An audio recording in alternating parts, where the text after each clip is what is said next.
సారంగిపురం అనే గ్రామంలో ఒక కట్టెలు కొట్టుకునేవాడు ఉండేవాడు. అతడి పేరు గంగడు. తన భార్య మల్లవతో కలిసి జీవనం కొనసాగించేవాడు. అతడు ప్రతిరోజు అడవికి వెళ్లి కట్టెలను కొట్టి వాటిని ఊరూరా తిరిగి అమ్మేవాడు.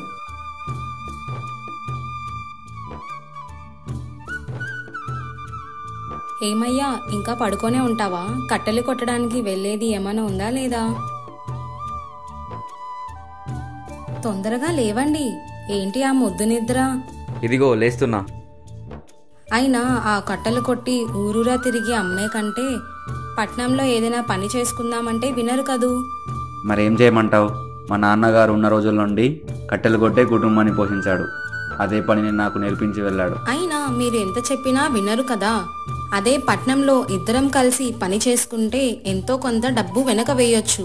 మన కోసం కాకున్నా మన పిల్లల భవిష్యత్తు కోసమైనా ఆలోచించండి. సరే సరే, అవన్నీ వినటానికే బాగుంటాయిలే, కానీ నేను కట్టెలు కొట్టడానికి వెళ్తున్నా. సరే సరే, నేను అన్నీ వండి సిద్ధం చేసి ఉంచాను. వెళ్లే ముందు సద్ది తీసుకొని వెళ్ళండి.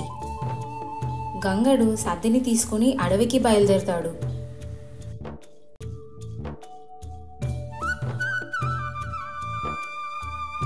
ఈరోజు చాలా దూరమే నడిచి వచ్చాను, అయినా ఒక్క చెట్టు కూడా లేదేంటి?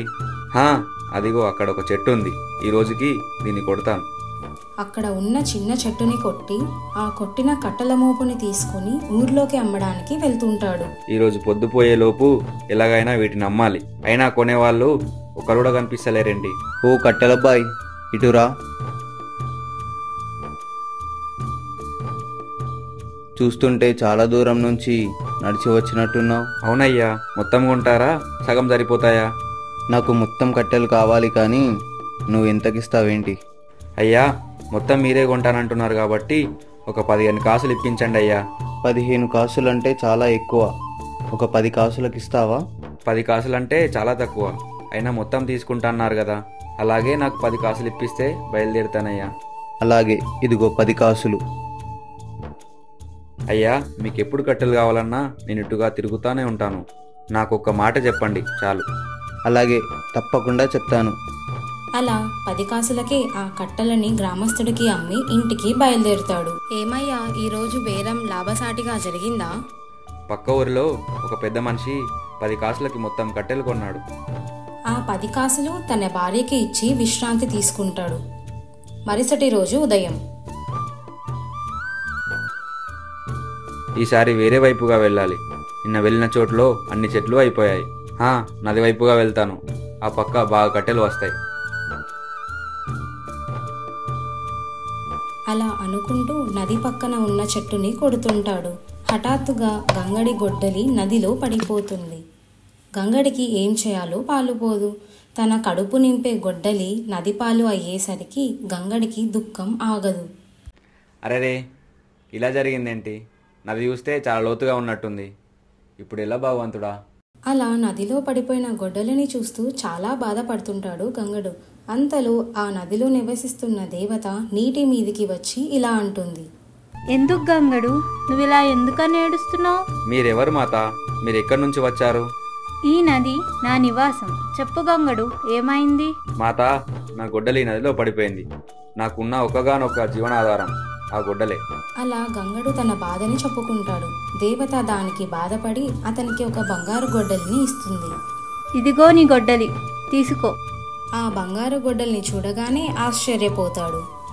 మాత, ఇది నా గొడ్డలి కాదు. అయినా ఇది బంగారు గొడ్డలి కదా. నాకు నా గొడ్డలి మాత్రం చాలు. గంగడు అలా ఆశ్చర్యపోయేసరికి దేవత వెండి గొడ్డలిని తీస్తుంది. ఇదిగో గంగడు, ఈసారి తప్పకుండా ఈ గొడ్డలి నీదే అయ్యుంటుంది. లేదు మాత, ఇది నాది కానే కాదు. నాది కానిది నాకు వద్దు. నాది ఇనుముతో చేసిన గొడ్డలుంటది, నాకు ఇప్పించండి మాత అంటూ బతిమలాడుకుంటాడు. దేవత మళ్ళీ నీటిలో నుంచి ఈసారి బంగారు, వెండి మరియు ఇనుమ గొడ్డలిని తీస్తుంది. చూడు గంగడు, ఇందులో నీ గొడ్డలి ఏదో గుర్తుపట్టు. గంగడికి అతని ఇనుమ గొడ్డలిని చూడగానే చాలా సంతోషం వేస్తుంది. మాత, ఆ కట్టెతో చేసిన గొడ్డలి నాదే. దేవత గంగడి నిజాయితీని మెచ్చుకొని ఆ 3 గొడ్డలిని కూడా ఇవ్వాలి అనుకుంటుంది. నీ నిజాయితీ నాకు నచ్చింది. నీలాంటి మంచివారిని ఆదుకోవడం నా ధర్మం. బంగారం, వెండి గొడ్డలిని నా కానుకగా స్వీకరించు. దేవత ఆ 3 గొడ్డల్ని గంగడికి ఇస్తుంది.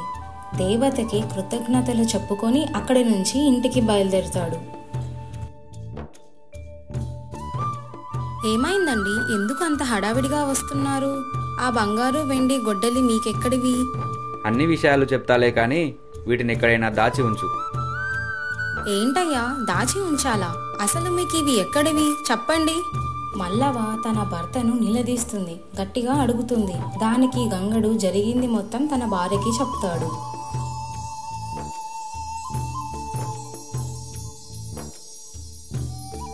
ఇది జరిగింది.